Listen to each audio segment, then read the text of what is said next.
আম্মা সংসারে বাহি কাম আছে দুয়ার দর ঝাড়ু দিলে কি খেলা শুরু করলেন? হা বড় বৌমা, বাসি ঘর বাড়ি ঝাড়ু দাও না, পরে ঝাড়ু দিও নি। খেলা ভালো হয়েছে, চুপ করে খেলাও। আম্মা কেন এক বালতি কাপড় ভিজে ঠিসি ওটি দুমো না। আচ্ছা ছোট বৌমা, এক বালতি কাপড় তুই ভিজাইছো নাকি, পরে ধোয়া যাবে না। খেলাও তো খেলাও। আম্মা আপনার কুলা তো সেই সকালে গেছে খেত নিরাইতে না খেয়ে গেছে, এখন যদি কিছু না রান্ধি কি খাইবো?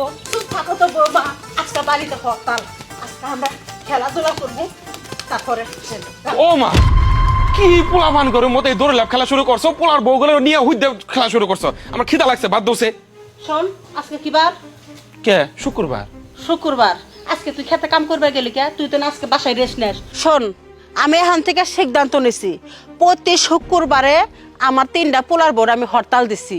মানে প্রতি শুক্রবারে আমার সাথে দড়ি লাভ খেলাইবো। ওই শুক্রবার আমার 3টা পুত্রবোধ কাজ করবো না। তুই রাইন্দা বেড়া সংসারে যা কাম আছে তুই করবি, আর 3 পোলার বোর রাইন্দা খাওয়াবি, সাথে আমারও খাওয়াবি। ও মা, এগুলো তুমি কি কইতেছো? হ্যাঁ, এই বেডি মাইসের কাম বেড়া মানুষ কি করে পারে? হ্যাঁ, আর আমার 3-3টা বউ, এই 3-3টা বউ থাকতে যদি আমি বাড়ির সব কাম করি, রান্না বাড়া করি, এই জীবন দিয়ে আমি করবোটা কি কওছে?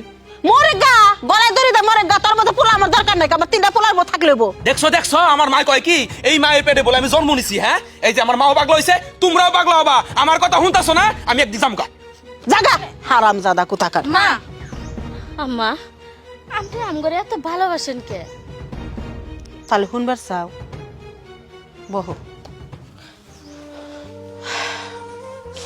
শোনো বৌমা, তোমাকে শ্বশুর যখন আমার বিয়ে করে নিয়ে এলো, তখন আমি শ্বশুর বাড়িতে অনেক কষ্ট আসছিলাম। মানে আমার শাশুড়ি যেদিনকে বিয়ে করে নিয়ে আইছে, ওদিনকে শুধু আমার সাথে ভালো ব্যবহার করছে। তোমাকে শ্বশুরে আমার বাসর ঘরে ঢুকবার দেয় নাই, আমার দিন রাত 24 ঘন্টা পরিশ্রম করাইছে, আমার ঠিক মতো খাইবার দেয় নাই। সবাই তরকারি দিয়ে ভাত খেয়েছে, আমারে কোনো সময় তরকারি দেয় নাই। আমার সামনে সবাই মাছ দিয়ে ভাত খেয়েছে, আমি ছায়া ছায়া দেখছি, তাও মুখ ফুটা করা পারি নাই। তোমাকে শ্বশুর আমার শাশুড়ির প্রচুর ডরাইছে। আমার কইছে বউ কি করবো কো, এই বাপ মারে ফালাইতে তোমার নামে কয়ে যাম, বাপ মার পায়ের নিচে ব্যস্ত। আমি কইছি না, আমার তো কষ্ট হয় না। ওদিন থেকে কইছি, ওগো আমার যদি কোনোদিন আল্লাহ ছেলের সন্তান দেয়, ছেলের বউ কিভাবে করে মানুষ করা লাগে এই বাংলার মানুষকে আমি দেখাই দিব। এই জন্য বৌমা, আমি তোমার করতে কষ্ট করাই না, কারণ আমি যে কষ্টটা পাইছি এই কষ্টটা তোমরা পাও, আমাকে অভিশাপ দাও। আমি এটা চাই না তোমাকে কাছে। মাগো, আমরা নিজের বাপ মা চাইরা আপনার কাছে আয়া নিজের মা বাবার মতো আদর পাইছি, ভালোবাসা পাইছি। আমরা আপনার মতো শাশুড়ি আর হইতে চাই না। আপনার মতো শাশুড়ি যেন বাংলার ঘরে ঘরে হয়। আর শুনেন আম্মা, আজকে থেকে আমরা আর কোনো কষ্ট নাই। আমরা 3টা আপনার বৌমা না, আপনার মেয়ের মতোই থাকুন। তোমার কথা আমি বৌমা হিসাবে দেখি না, তোমরা খালি মনে করে দাও। আম্মা, আপনি যে পোলার বউকে এত ভালোবাসেন, এই জিনিসটা দেখা না আপনার প্রতি আমাকে সম্মান আরো বাইরে গেল।